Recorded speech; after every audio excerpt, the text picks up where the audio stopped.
Are you looking for an inexpensive microphone for your Zoom calls or gaming? Hey guys, it's Nick, and FIFINE was nice enough to send us the K683 USB microphone out for review. Now, I've worked with FIFINE before, and they make great products that won't deal a great blow to your wallet.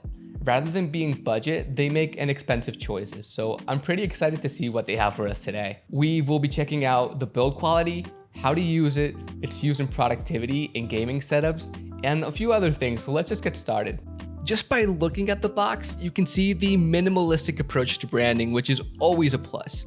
The box seems very tidy, and once you pick it up, you can start to understand the quality behind the product. It's hefty and nothing is rattling inside, which gives me all the more confidence in it. Opening it up, you get the user manual, a quick thank you, and a guide on how to upgrade your 12-month warranty by registering the mic for a 2-year warranty. I like this approach to minimal papers, and I think other companies can take a page out of FIFINE's book.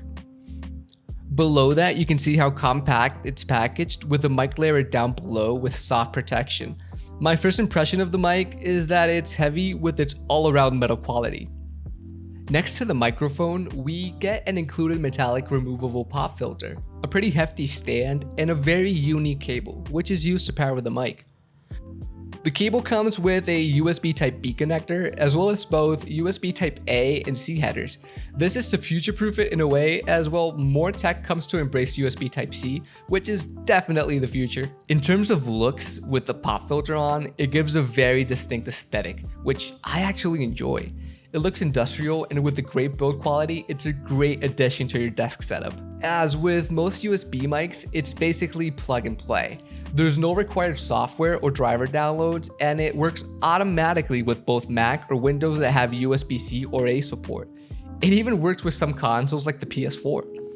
This means that you can instantly start live streaming, gaming, podcasting, or even voiceovers by just plugging it in. The gain knob is quick and accessible, making it adjustable to your needs at any time or with whatever you're doing. There's also a mute button, which some microphones don't have. If you feel like you want to take a break or you don't want anyone to listen, it's as easy as pressing the button and it's set. At the back, we get the 3.5mm headphone jack, which allows for real-time monitoring for feedback while using the microphone, which is one of the main benefits of a USB mic. Assembly is extremely easy and intuitive, whether you'll be using the included stand, which is sturdy and you only have to twist it on, or you'll be using a boom arm, which again is just screw it on and you're done. Place the pop filter on with the elastic bands at the back to get rid of those plosives and give it a nice and mean look. Finally, connect the cables from the mic to the PC and it's all said and done to start using it. Let's get on to the sound test. Now, we are currently using the K683 to record my voice with the gain turned on to about midway. This is a condenser microphone and it uses a cardioid polar pattern, meaning that it receives the high sensitivity from the front, lower from the sides, and next to nothing from the back. These types of microphones are great for excluding background noise as well as room reflection. Now let's go on to some tests. Since we're using the included stand, let's check out a few things. Now, I want to see a few scenarios. So the first one is how my keyboard would sound if I'm doing a recording. The keyboard's going to be directly behind it and I'm using red linear switches. So let's just begin. I'm just going to type for a bit while I'm also talking, asking you about how your day was.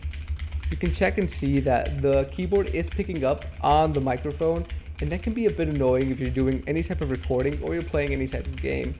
If you're a streamer and you're going to be button mashing quite a bit, this might be an issue. If you're on Zoom calls, you might want to use that mute button more often than not. Next is the desk resonance test. I'm not expecting much since we are mounted on top of the desk and we aren't using any type of shock mount. I'll be lightly pounding on the desk while I speak to see how intrusive it is. You moving the mouse or hitting the desk by mistake can really affect the quality of whatever you'll be recording, which is something you should consider. Finally, let's do a quick voiceover to see how the pop filter works, as well as how good the quality of the mic is. Oak is strong and no so gives shade. Cats and dogs each hate each other. The pipe began to rust while new. Open the crate but don't break the glass. Add the sum to the product of these three. Thieves who rob friends deserve jail. And finally, for the plosives, Peter Parker plays poker betting pizza. See, I'm really surprised as to how good this mic sounds.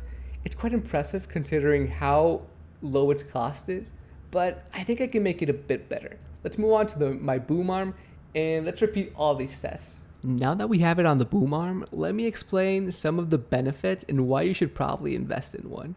Now, raising it from your desk closer to your mouth will give you that better proximity effect, and you will definitely get better audio quality just by having it closer to you. Having it farther away from your keyboard can also mean you will get less of that intrusive clicking noise, which will lessen how much of the keyboard affects you when you're recording or just doing anything with the keyboard. This affects recording, gaming, and all your Zoom calls. Tapping on the desk will also get decreased in what you hear on your recording. However, the real solution to this issue is just grabbing a shock mount, so whenever you do accidentally tap on it, it will just fade out. It's also just better for aesthetics and just the clunkiness of having something else on your desk. But now let's just try and see the quality and if it does improve. Oak is strong and also gives shade. Cats and dogs each hate the other. The pipe began to rust while new.